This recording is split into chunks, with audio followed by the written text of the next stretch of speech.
It's So from the top of the show. Yeah. Yeah, straight through the album, and have him reread the album at the end too. Yep. So Cole, you got that too? You're just reading your album as well. So this is essentially a whole new playbook. You got it. Okay.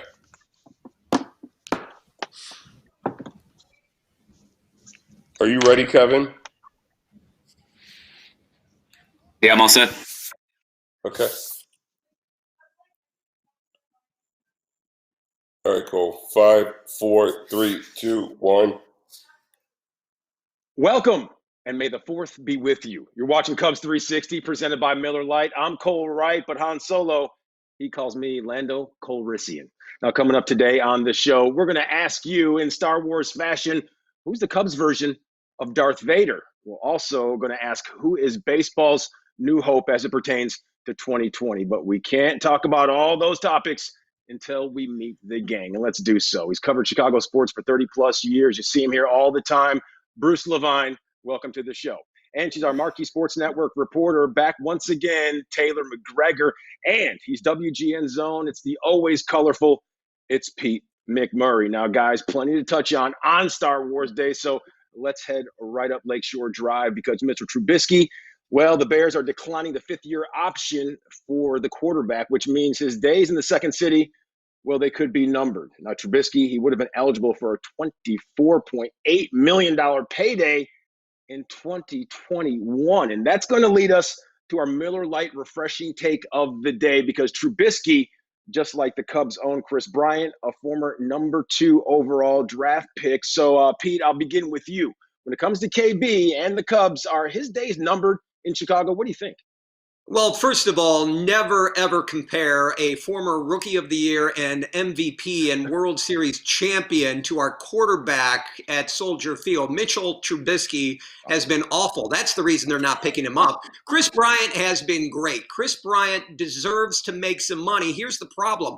We all forget as fans of baseball, baseball is a business. There is a luxury tax to deal with. If we sign Bryant, he's going to want $30 million a year. And I wasn't really good with math in college, but there's a way that we can't keep him. We're going to have to get rid of him to stay under the luxury tax because it keeps moving up and up each year. So Bryant, I would love him to stay. I would just back up a bank truck to his house, but I don't think it's realistic.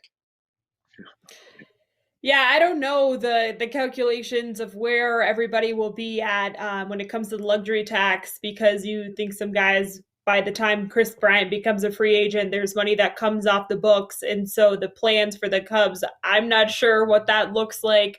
He is going to want 30 plus. He deserves 30 plus, the type of player that he has been. And I still think his ceiling is incredibly high and he has some really good years ahead of him. So if he is not a Cub, I think it has to do, like you mentioned, with the luxury tax and keeping that number underneath the value. So I don't think it's going to have anything to do with the bitterness between the Cubs and Bryant. I know there's a lot of talk and speculation about that, but I will say this. I think Theo Epstein deserves so much credit for having conversations openly with Chris Bryant. That is not done in every single organization. And I know the players in the Cubs organization appreciate that openness, is front office members who are upfront and honest about where they are in terms of trading or signing or what have you. And so long story short, I don't think it's going to have anything to do with the bitterness, but it will come down to the dollars. Well, how about pick your poison? Because it's not all about Chris Bryant. It's about Rizzo. It's about Baez. It's about Schwarber. Those are the 4 guys that are going to be free agents after 2021. And as you look at the calendar, we know it oh so well. This year is going by rather quickly with no baseball. So you might get a year and some change of Chris Bryant. But at that particular point, it's who is more important to you. And how are you taking the John Lester money? He comes off the books. The Jose Quintana money, he comes off the books. That's $35 million a year. How are you taking it? Are you taking it toward Baez? Are you taking it toward Bryant? Are you going to mix it up between Rizzo and Schwarber? Again, it's all about monetizing this, and it's going to be very difficult when you have a guy that's in the range of Arenado and $35 million a year in Bryant. Mm-hmm. He's got to get that, and you know who his agent is. So it's going to be a very tough sign, but nonetheless, an important one if they get it done. We saw some bitterness in the offseason. I don't know. I mean, as a person, I'm a pretty emotional guy, as you guys know. Chris Bryant, can he get past the bitterness and play this season? I'm sure he can. I think he can separate it. But shouldn't we find the best player at each position? Chris Bryant is great. He's a great third baseman. We search for a third baseman. We have our third baseman. We don't want to pay him $30 million. Or if we did, we'd back up the bank truck. It's just, I don't see him staying here. If he was going to stay here, why wouldn't we pay him right now? Why are we holding out? Well, I think it's and like Bruce touched on. Go ahead, Taylor. Well, I think it was exactly what Bruce was talking about in terms of you have to decide who you want on your team. Who do you want as your core 4 players, as Theo has often said? And right. If you want Baez, if you want Rizzo, if you want Schwarber, if you want Bryant, unfortunately, you can't have them all with that luxury tax number and where the state of the team is at. So I don't know if it's necessarily against Chris Bryant. It's more just the scope of the team and trying to make sure all those pieces fit. Bruce, you touched on that core 4, as did Taylor and Pete. Do you see any of the guys in that mix taking a hometown discount to keep that bunch intact? What do you think? Absolutely not. They're too close to free agency.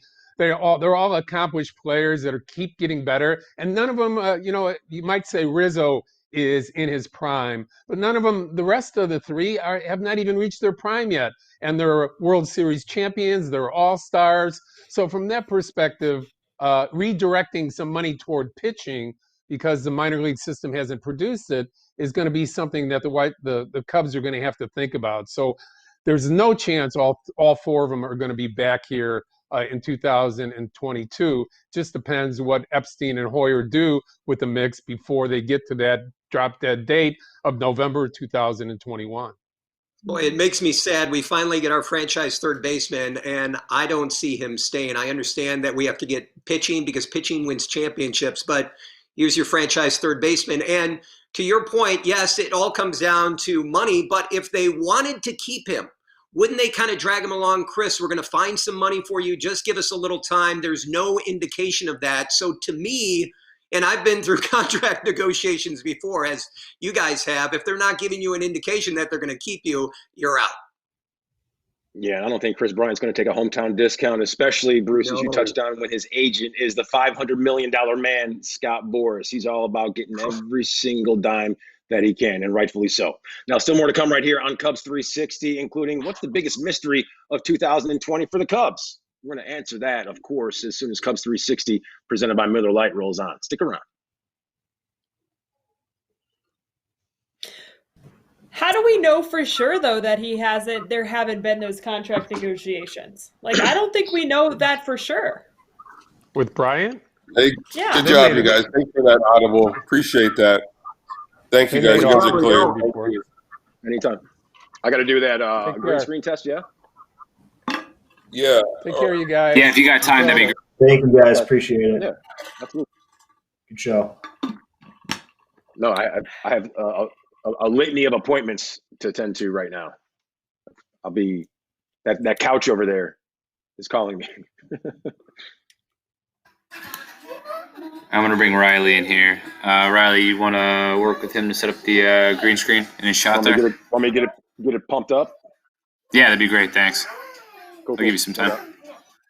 Yeah, it takes like 2 seconds, legit.